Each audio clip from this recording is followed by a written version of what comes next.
It's got my secrets, nothing more. I check the drawers, I check the spikes. Left me hanging in my Nikes. Last night we tore up the town. Now my wallet's not around. Call the cops or play it smooth. Pay my debts and start anew. Hey, hey, where'd it go? My cash, my cars, my flow. Don't you know what's gone? Now I'm broke from dusk till dawn. Dancing lights and screaming bass. Drinks were flowing in that place. Left a tip but lost my grip. Now my wallet's gonna slip. In a world where financial advice is as blurry as a wild night of cheap Jell-O shots, clear your head and your monetary halitosis with the About That Wallet Show, hosted by Anthony Weaver. Leave those Jell-O shots for the amateurs and learn to indulge in the top shelf bottles, baby. Now, here's your host, Anthony Weaver. What up, everybody? Hopefully, y'all are having a wonderful Friday Eve today. I mean, I cannot believe how far we've made it. Time and time again, we always try to figure out what the heck is going on, where are things happening in real time, and also where the heck is our money, right?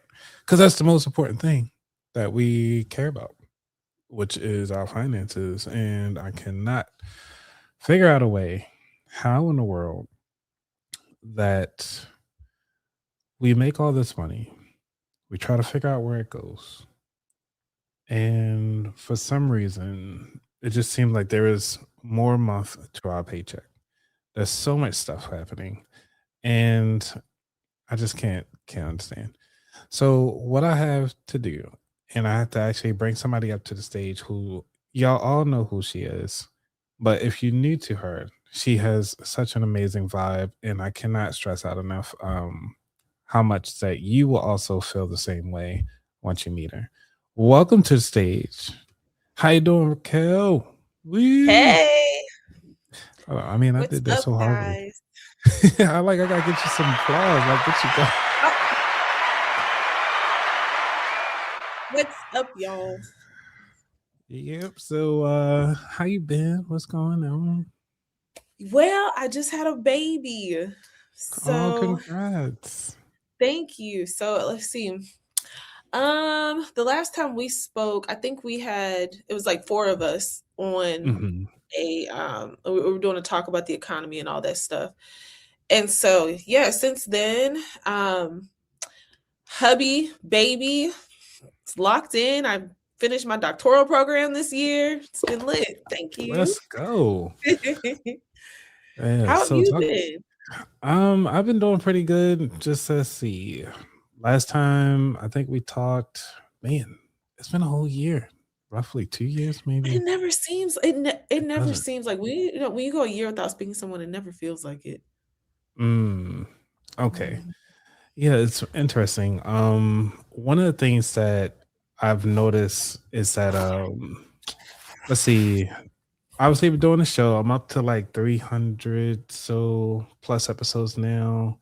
There's Nice. several talks at Podfest. Well, I went to Podfest, but spoke at like Podcast Movement, spoke at FinCon, following everybody's steps from the FinCon family. It's how we do. Hey, that's so cool. 300 episodes in, man. You are consistent. Yeah, I'm trying to be. It's just the backlog is ridiculous. I have episodes until almost May. It's crazy at this point. Oh, wow. So yeah, hopping in a live session was smart. Yes. So, obviously, coming into this space is not easy, and especially with the newborn. So let's hop right into it. You directly slab dab in the middle of the sandwich generation. Like, got your kids, got the parents right there in the wing. How are you mentally? Like, how are you really doing? I'm doing a lot better now than how I was with my now 13 and my 10-year-old. Because like, you know, having 2 under 2, first of all, crazy. So anybody who has 2 under 2, y'all know exactly what I'm talking about. I was literally always operating off of exhaustion. There was no other period of rest that I had for about 4 years. You get used to sleeping for about maybe 3 hours a night, 3 to 4 hours a night. Wow. And so now, you know, I'm almost 40. I had I'm almost 40 now. I had what was considered a geriatric pregnancy. He was phenomenal throughout the whole thing.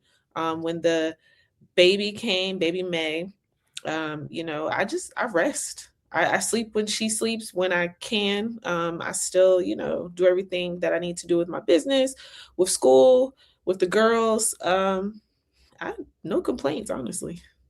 That's good. I mean, definitely from, you know, I've researched your story, but a lot of people who are new to your story is kind of curious. So take us back to that moment where you realize, you know, this job isn't worth it and really started getting your butt in the gear. You know what's funny about that? But I do have a complaint. I needed to address that real quick. Yeah. My edges are gone. Oh my. Like, bro. I was like, maybe if I could like do a little slick back on the side, but I was like, oh man, they're out of here. My edges are gone. They'll grow back. And I'm trying to be like, you know, be in my grown woman era and wear my real hair. Because if y'all have known me and known me for a while, wigs come to me like second nature.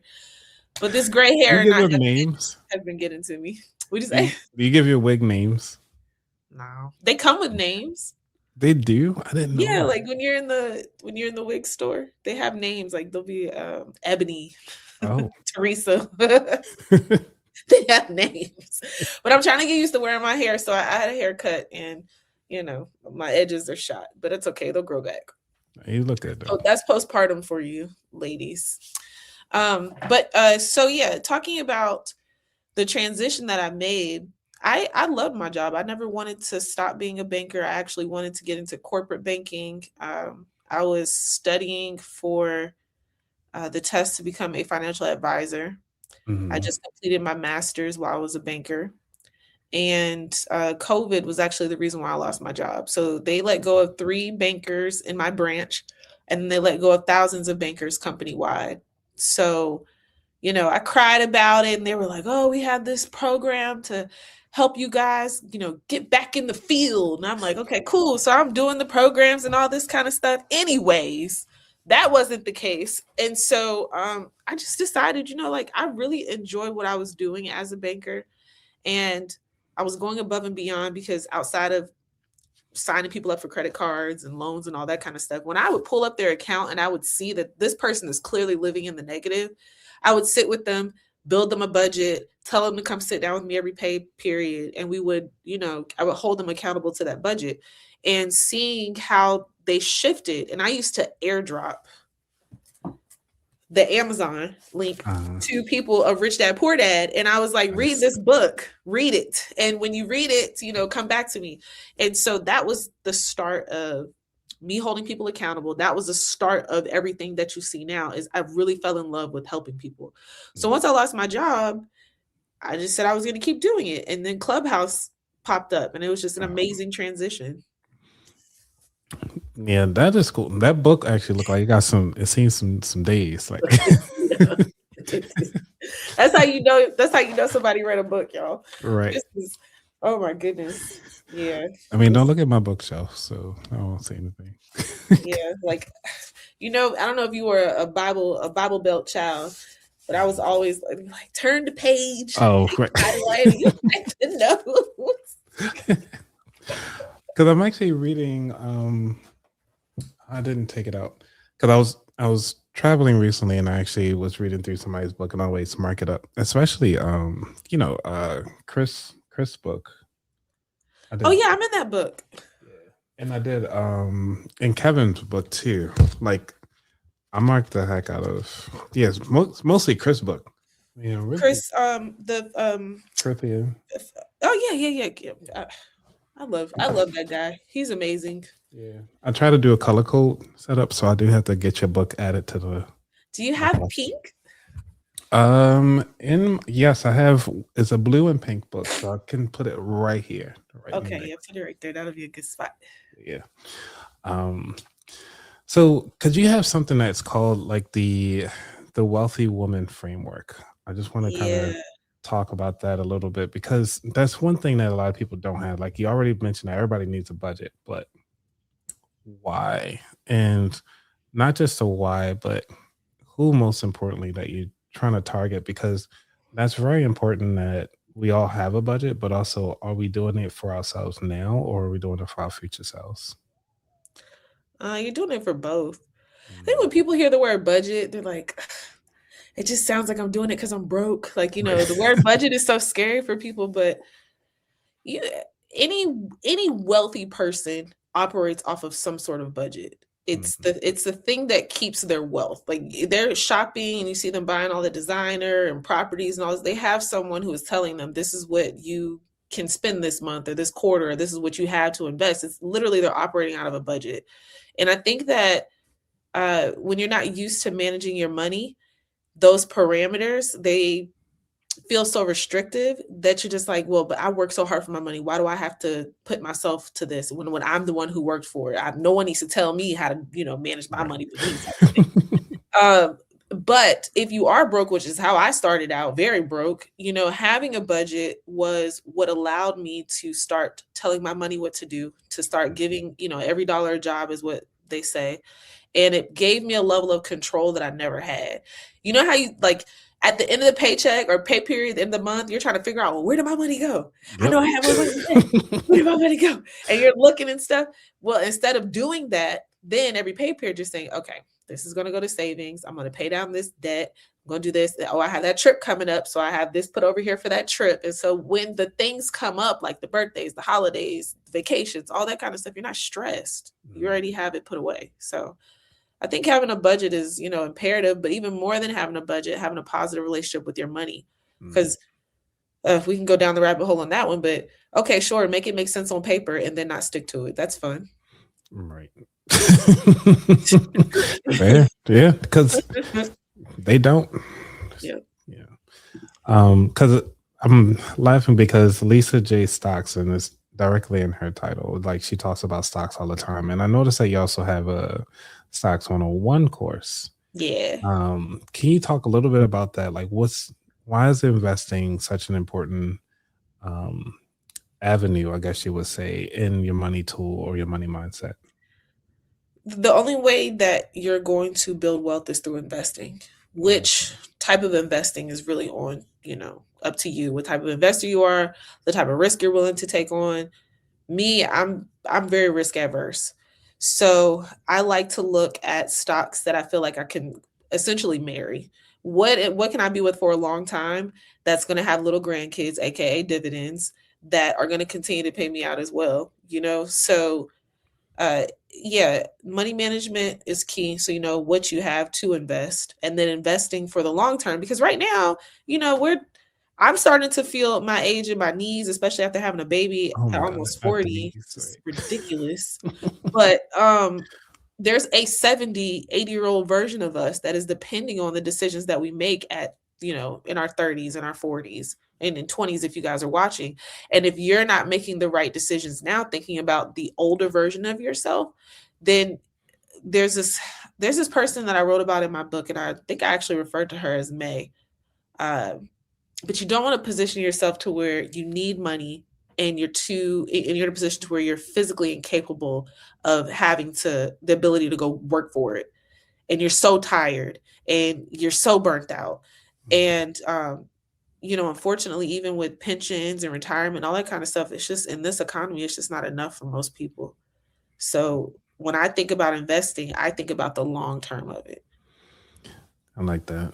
Yeah, because and that's one thing. Like I gave my older self a name, and that's who I'm like investing for. Is that the one that has the Hennessy bottle, Oh, the no. old version? I mean, I did turn it backwards because I'm not branded. You know what I'm Wait, saying? is that? I'm sorry, that's Crown Royal. Oh, right, right. That's I kind of already know. I know that bag. I know that bag. You know why I know that bag? Because why you know that. my granddaddy only drank Crown Royal. That's exactly why I know that bag. Right. And I was like, let me do instead of unboxing, I do an undressing. And I Oh, was like, you said, oh, oh. Do you need a moment? do I need a moment? Like, no, let me. It's a this one actually it was actually a really good flavor though. I usually do this at the half hour mark. Oh, I'm sorry. But it's okay though. It's I'm okay. sorry. You, I'll put the clothes back on. put the clothes back on. Give it a minute. Give them While you're ready. it's That a, is so funny. My grandfather, he drank so much mhm, Crown Royal that when he passed and we were like, I was helping my big mama move and stuff, mhm. those Crown Royal bags, there was a moving container full of them to the brim. Hold up to the To the brim. and You these could have are made a pretty suit. thin. You could have made a suit out of those bags. The velvet Pajamas, suit. toupees. I'm gonna learn to sew just so I could do that. That'd be funny. Have like a nice little. I'll probably have a patch, and he was like, "All right, cool. Get a full. Oh, get a blazer out of it. Ooh, no, for real. A blazer, like the inside Oh yeah, with like that deep purple, like kind of satin on the Mhm. outside. Yeah. That might pop off. I That's like that. that's some down south country mess right there, but it might pop off. Right. But talking about having fun with your money, and that's the whole purpose of it all. And building that confidence is something that we always try to strive for. And I always preach that competence breeds confidence. Mm. How do you foresee that people actually that's been helpful for you to kind of build that confidence in your finances? That's a good question. I would say the more control you feel that you have over your money, the more confident you are in it. Mm. I can definitely say uh, when I first started out, like with identifying my relationship with money, when I first started holding myself accountable and like, okay, all right, you're doing too much, and actually sticking to a budget, it was very uncomfortable at first. And telling people no was difficult, especially my kids. Mm. Um, but the more time I spent in practicing of the setting of the boundaries around myself and around other people, and the more I practiced delegating, over time, I became more confident in my finances. And then once that confidence was there, it was like, oh, okay, now what's the next level? What's the next level and how do we actually build wealth now? Oh, I like that. Yeah. So, like, what was the hardest no for the kids? Because I don't have any kids, so it's Oh, just I have so enough for you. you're I have enough for me. you like just drop them off on your way around town. Oh, I overcooked the grits. I have 4 girls in. Oh, Four man. girls. Yes. Oh wow. We have 1 in college and 1 in the Mm, crib. mm. Yeah. And to say no. Ugh. Yeah. So we talk about that. Um, as a parent, you always want to, just see your kids happy and for them to know that you're doing the best you can for them. Mm, Um, our kids are very just like straight A and AB students, always in the gifted program, always excelling from grade kindergarten on up. Um, and so you always just want to show them that, like, I'm proud of you. Keep doing the, great things and all of that. The difficult part is because they're always getting so many awards, and you're like, all right, I gotta celebrate you. And then what we ended up doing was the days that they have awards, we celebrate them for the award. The mhm, days when like we're out and about and they just want something, you're just like, yeah, I love you, go get it. Yeah, I love you, go get it. We started to change what that language looked like because I saw how much detriment it was doing to our finances. mhm, So when I got on a budget, I'd already pre-planned that I was going to have a certain amount set aside to celebrate their academic achievements, right? But then I took it a step further and I said, all right, every Friday is what we're going to do we'd have like a movie night. And so I would get Little Caesars aw, pizza when Little Caesars was $5. I I don't know remember what $5. type of time Little Caesars is on now, but when Little Caesars was $5, I would go get a $5 pizza and I would get a 2-liter bottle of Sprite, and we would have a movie night every Friday. Now, what this did was it cut our free spending on fast food in half, like Wow. chopped it down completely. Because you got to think about it, if you have three, at that time we had 3 kids, you're easily spending like $50 going through a fast food spot. Mm. And so That's just one drive-through though. that's just one drive-through. And so telling them, hey y'all, we're going to do fast food Friday. And so that would turn into a movie night, and it would be like a pizza or 2 pizzas and then a 2-liter bottle of Sprite. So I'm literally chomping it down significantly by hundreds of dollars a month by doing that. 2 things happened. The first thing was I set a level of intention and expectation with the girls, because they knew that, oh, I'm not going to ask for anything this week because on Friday we're having pizza night. You know, they knew that it was coming. So then they would expect that. And then on the Friday it would come, we would do the thing. And the second thing is that their value attachment started to change, because where I used to just go grab them fast food because I was tired, or, you know, that I was proud of them or whatever, and they would go pick the place that we would go. Their value placement on things shifted, because now whenever we did go out to a restaurant, they actually appreciated it. And it wasn't like, oh, well, this is just another place and time for us to go eat. Mm-hmm. Yeah. I like that. I had to think Actually, through that. Hmm? I said I had to think through that one. Oh, no. I mean, I gotta cause you to think. I mean, I wouldn't be a good host if I didn't. You did a great job. Well, thank you. For time's sake, because I know you gotta run, get back to the kiddos. May, yeah, she's so stinking cute. Oh, yeah, you know, don't parade her yet. Let them grow. So got a couple things, and then I'm gonna get to the final 4 questions, Okay. which is the third segment, which is talking about the future, because we know you've built pretty much an empire at this point. Thank you. Yes, you're welcome. You built an empire, and for those of you who want to learn more about her, all her links are in the show notes. So definitely take a look to dive more into what she has going on. But when it comes to the future of finances, or what you see in people and the people you've been helping, what has been the trend that you foresee that a lot of people are going to start catching on to, that we should all start being wary of now? Repeat the question, please. Okay, no, you're good. Because I did say a lot. What is the what is the financial trend that we all should be start thinking about now that you've seen that is coming? What I worry about 2 things. Because of everything that's going on with the economy, I feel as though people are going to run to investments that they shouldn't be in, because everyone's trying to get rich quick, more now than I believe people have in the past, because people are losing their jobs. We need access to, you know, capital and those type of things. So I think people are going to start making decisions that are going to cause more harm than good, which I worry about. The other thing is, I think that one bothers me the most, is how much risk people are willing to take on to try to like coax themselves. Because I don't know about you, but I've seen a lot of investing being gamified lately. Mm-hmm. Yep. And I feel like that's the direction that people are going to run to. Whereas now is the time where you should be going 10 toes down in the education and really learning how money moves. If you've never understood how money moves, I would encourage you to spend the time to learn.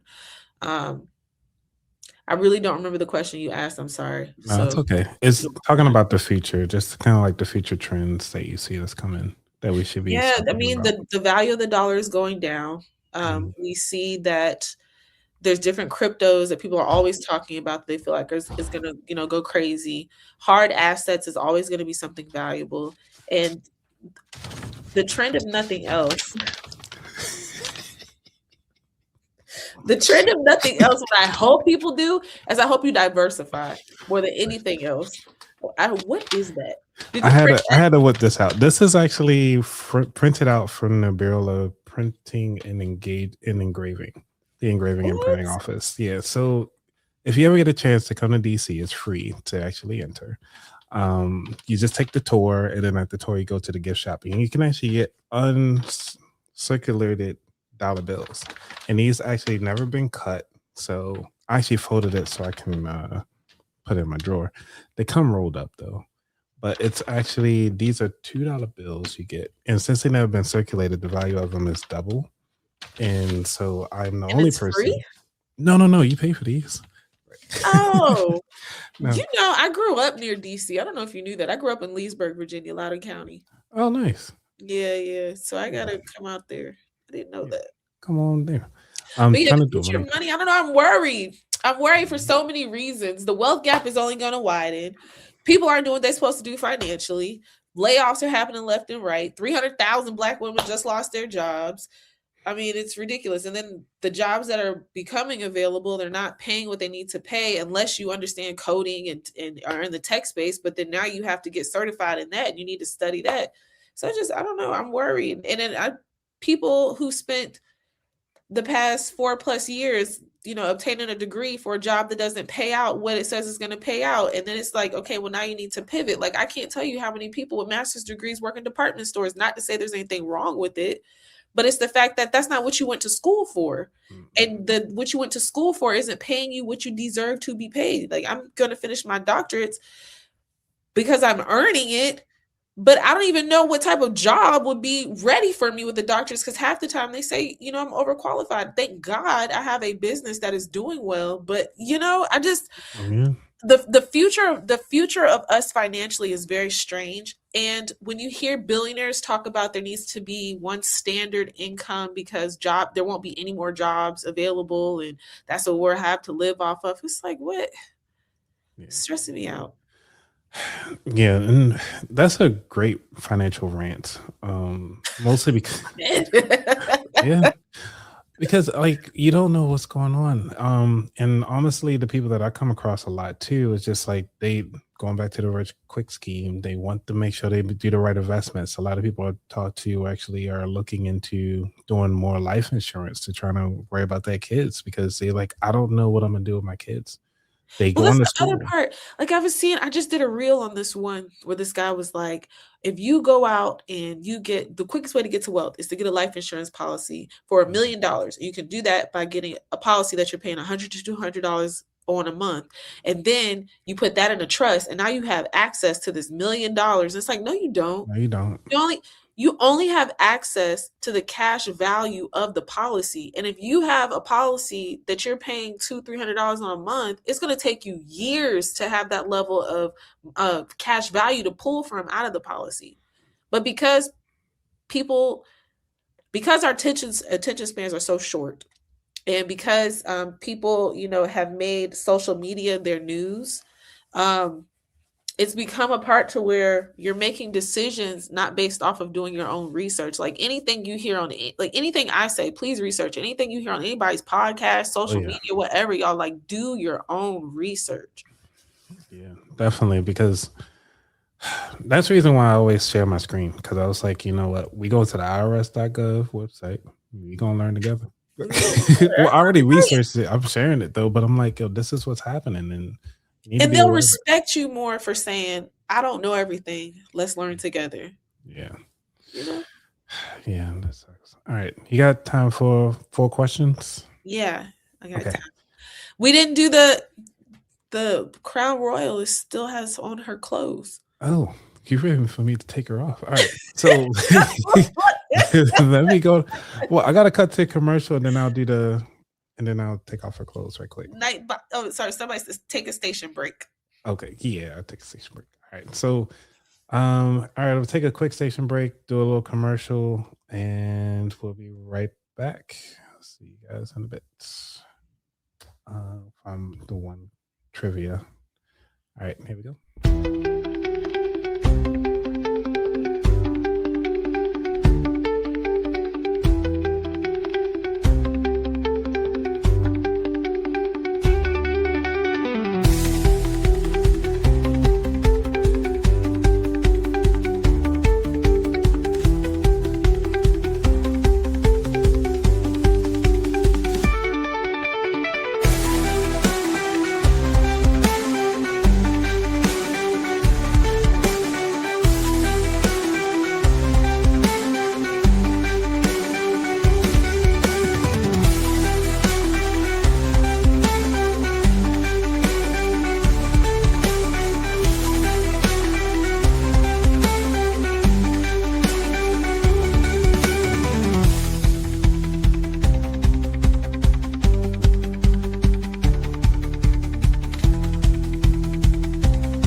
Because I can see you and I know you can't You see didn't me in give the me any back. kind of warning. It was You like a didn't little- say, and we're live in 5, Wait, 4. wait, maybe I should add that countdown to the thing. All right, You I don't. got me. You got me, chat. All right, so I'll put this question up. While you're thinking about that question, I'm trying to find me some nice little music here. Let's see. Let's see. Hi, I have a question. What should someone in their early 50s prioritize financially when they're balancing retirement planning and an upcoming college expense? Woo! Question, Martha, are you going to college or is your child going to college? I think she's going to college. Oh, congratulations. Yeah. And then you're paying for college out of pocket, I'm assuming? Oh, that's a good question. This is how you know you. Yeah, because and that's one thing I'm glad you didn't just blindly answer, which again, for those of you who are listening and actually watching, that there's a big difference between somebody who's just going to ramble things off without giving or doing critical thinking, getting all the requirements necessary. So thanks. Yeah, let me think about that. Okay. And then also you can shoot me a DM on Instagram and then I can think through that some more and answer you. But ideally, if you're in your 50s, I would continue to focus on your retirement, on maxing out whatever your employer is willing to match. Because I'm assuming, this is just off an assumption, that you'll be wanting to retire within the next 10 or so years, 10, 15 years. So you want to make sure you're not taking away from what you're putting into that. And then my question around your college expense remains, I'm not sure if you're paying for your child's college expenses, which for that I would say they should connect with Chris Corinthian, the FinLit guy, because he focuses on getting students scholarships and helping them get scholarships for college. My daughter is at Savannah State University and she's on an academic scholarship. And she went through Chris's program as well. So I would suggest you do that. And if it's for yourself, there's still opportunities out there to get funding for yourself without having to pay all out of pocket. And so I would also maybe take an assessment of the available time that you have to apply to scholarships and programs that can assist you in paying for it. Because the interest that comes with these student loans is ridiculous. So that's the only thing that I could give you for right now. I do apologize if it isn't substantial enough. No, I love it. Okay. Well, since I don't have any seductive music on my sound pad here, we're gonna go with this. All right. So we have the Crown Royal as she drapes it over her corner of the shoulder. And we're gonna slowly reveal. I should turn around. Slowly reveal the face of this bottle. Ooh. And this is the Crown Royal Marquise.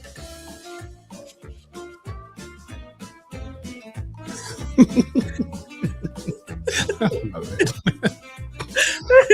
And we gotta take a whiff. It smells so delectable.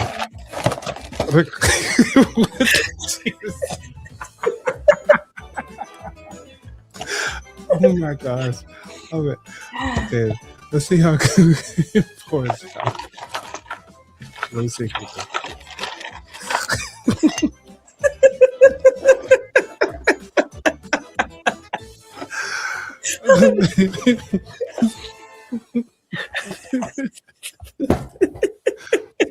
Can't take you nowhere.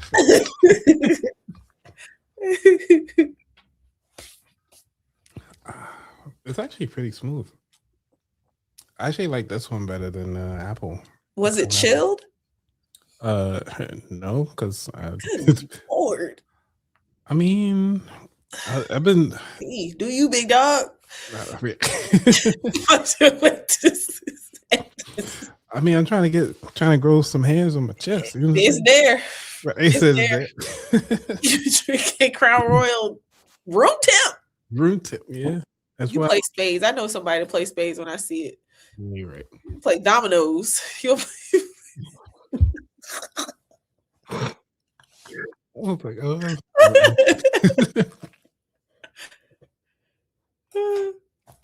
But anyway, guys. Cheers.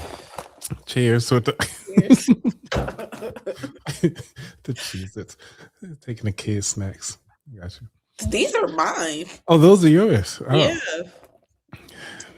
Yeah, I gotta eat like a grass-fed cow right now. All right. Oh, I hear you. All right. Final four. Ready? Final four. Let's get it. Alrighty. So, question 1: what does wealth mean to you? Oh, is this like a fast round or am I cool? You cool? I Okay. mean, whatever enough time you got.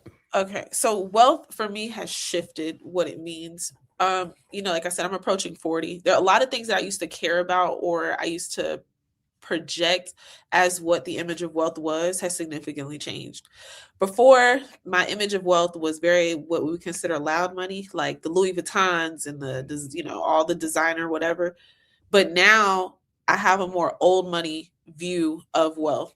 And now it's all about legacy. And now it's about, the generational wealth of it. I don't even like designer stuff anymore. And that's so crazy because I wanted a G-Wagon until I sat in a G-Wagon. I wanted red bottoms until I purchased red bottoms. And they're the worst shoes ever. And so like Really? my whole scope of what they're horrible. They're just so uncomfortable. My whole scope of how I viewed wealth has shifted so much within the past 10 years. Yeah. Are you reading the comments? I was trying to, yeah. Oh, which one? I can bring it up. Let's see. Greetings, host and co. Oh, that was and the beautiful peeps in the chat. Yep. Greetings, Earthling. Hey, what's going on? Yes, she's funny. And Mom, thanks for coming through, Mom. Mom always try to catch the live shows. Hey, guys. All right. Number 2. But actually, your wealth, that is interesting that your wealth changes because once they always say like don't meet your heroes, and that's what it kind of gives me those vibes. Yeah, it's crazy. Yeah. I don't I measure it now, and I wish we could start this new trend. And maybe it's because I'm in Atlanta, but I'm just really just so over this overhyped image of what wealth looks like. And it's not to say, okay, don't get the things that you can afford. I know my name is the Boujee Banker, but y'all, I'm probably a lot less bougie than what most people would assume. I feel like everybody has their level of bougie that's attached to them. Mine really only comes when I travel. But as far as it's concerned with like the designer stuff and all that, I wish we could switch a trend in Atlanta to where it's not about the vehicles and the clothes, but it's about the level in which you create an impact in your local communities. Like flex your wealth that way. Flex it through giving back. You know what I'm saying? I think that would be really cool. Yeah, my bouginess is sheets. So I make sure I have quality sheets. Egyptian cotton. Oh, yeah. Anything over 400 thread account. That's amazing. All right. Yep. I'm sorry. Question 2. What was your worst money mistake? I made a lot of money mistakes. I've blown investment accounts. I've bought stuff I had no business buying. I mean, I made a lot of money mistakes. What is the worst one? I don't know. I made a lot of just bad decisions with money. Yeah. And that's what I always think I of. can't really pinpoint it. That's why they always say it's like when you've been through the mess, you qualify to be the messenger. I love that. Because that's the only way. We had to get out of it. Now we can teach people how to get out of it.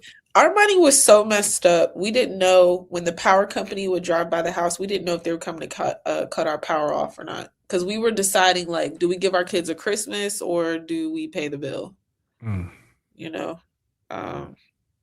So, and it's not like, people have those conversations like, I make too much money not to have anything to show for it. Like, I've worked with travel nurses who've made six figures and are living paycheck to paycheck. So it's not even to say like you might not even on paper be broke. You just might have lifestyle decisions that have caused you to be in the cycle of being broke. But we've made some terrible money decisions and we've grown from them. So yeah, I don't. That's good.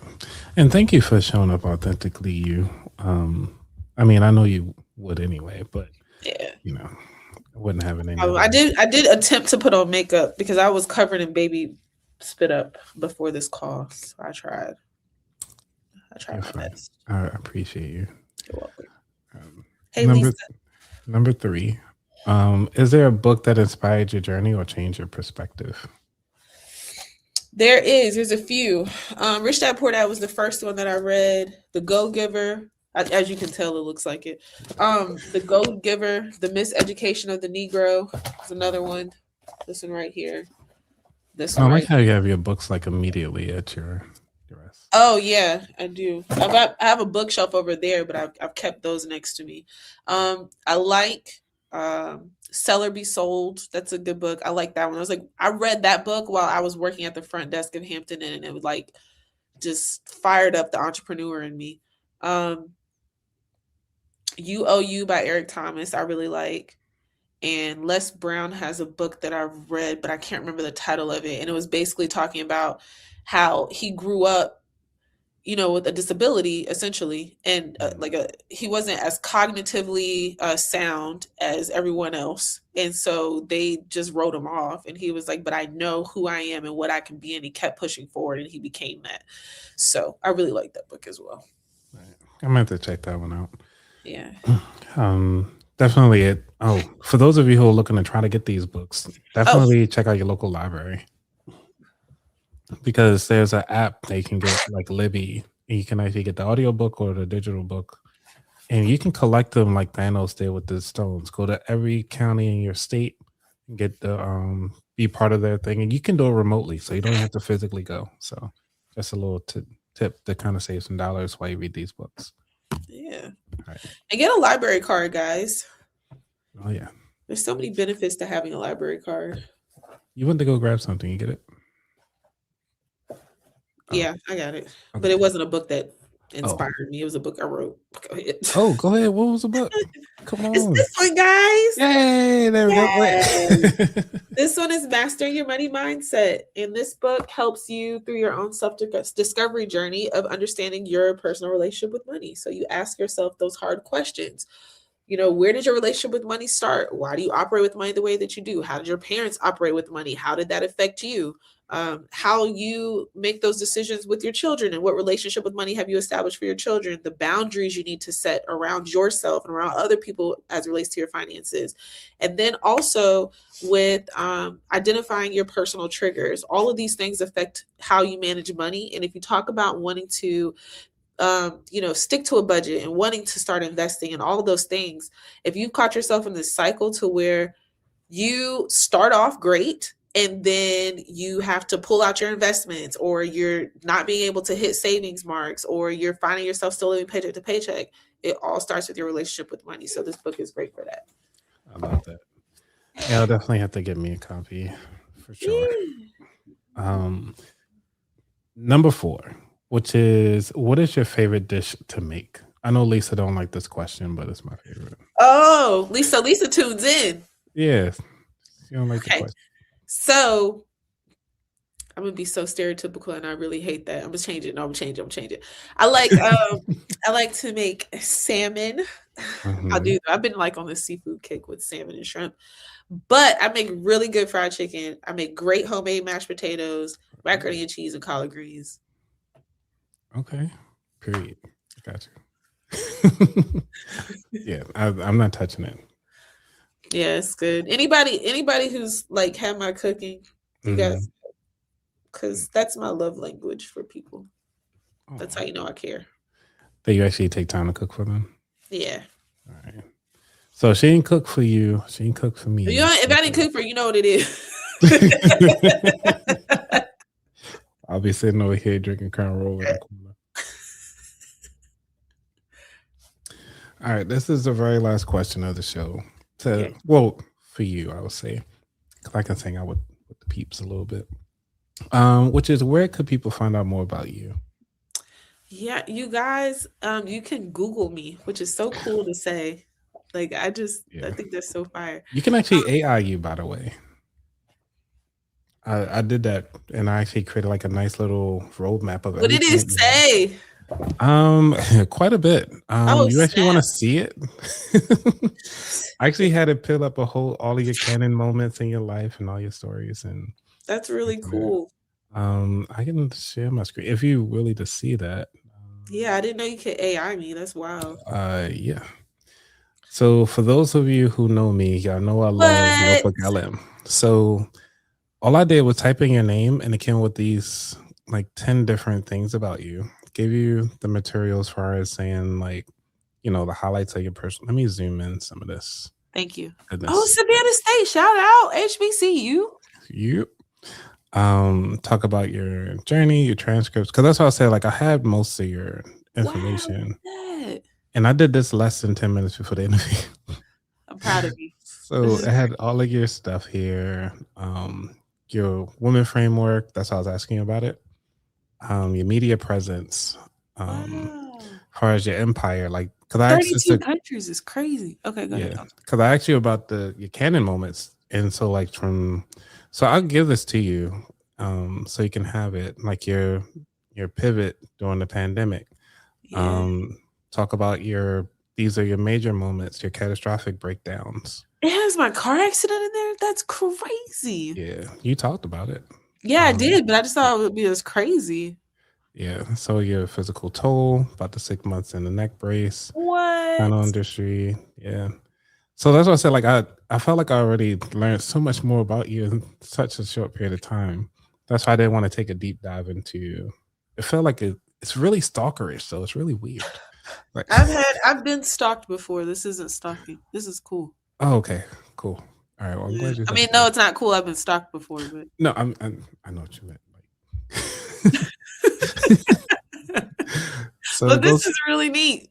Yeah. And then what I could do is what I did actually, I actually did a timeline thing. So let me remove this here. And That's cool. and I did what you call it? A little map to kind of show. There we go. Open. So I was just kind of talking about like your whole mindset. So I did all of this just based on the resources you saw. So talk about all the things that you normally talk about. So the problems that you focus on, which is the survival cycle, as far as using the numbers. Let me, if I can zoom in. I think that's as far as I can zoom What's in. the bottle for? The bottle. Oh, chasing your lifestyle instead of building. Oh. I'm sorry. Okay, yeah, I'm here. Yeah. So talking about living the paycheck to paycheck cycle, trying to get out of the rat race. So talk about your car accident. Like yeah, that was crazy. And I'm glad that they actually picked a Black person because sometimes they've been off, but it's done a lot better. That's really cool. So I'll give this to you as well, so you'll have it. Oh, thank you. The That's blueprint neat. and everything like that. So yeah, and this is kind of a cheat code that I do for all my interviews. So I can actually give this to people and they be like, how do you know so much? I'm like, bro, I do my research. That's so cool. Yeah, I chat everybody, but this is cool. I have to look at that. Yeah.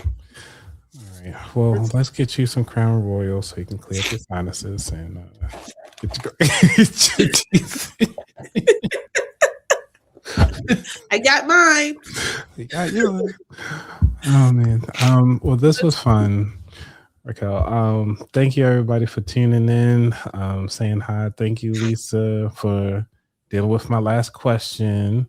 As always, we got Mom. Yep, you talk about Hoopla as well. So it's a streaming service that you have with your library card. So you can actually hook it up to like your Fire Stick or whatever and start watching streaming shows. It's not a lot of shows, but and look like Martha put in there with the child college expenses, scholarships for that is awesome. Be able to get that taken care of. Oh, it was her child that was actually going to college. Oh yeah, they need to be hooking up with Chris. Yeah, for sure. And Martha, if you need to, just hit me up too. I have Chris information. Well, we both got Chris information. Yeah.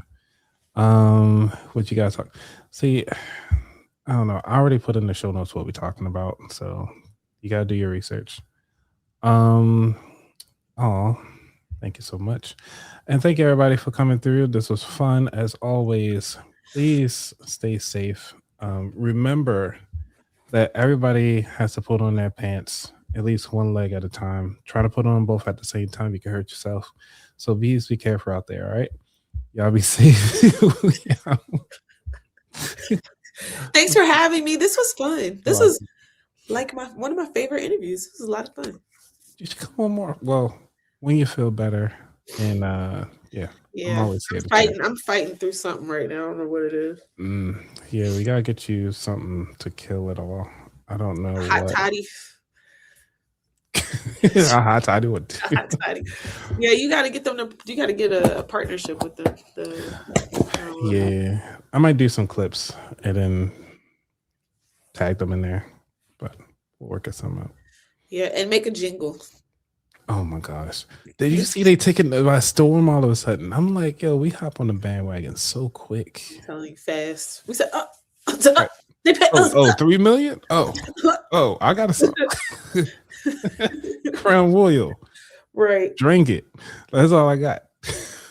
I don't even know. I'm trying to, am I up on the side or below? I don't know which side is recording. Right there. Yeah. All right, everybody. All right, well, I'm going to play my outro. If you want to hang on for a little bit, you're fine. But if you got to go, I understand. Yeah, I got to go be with the baby. Okay. All right. Well, it was fun.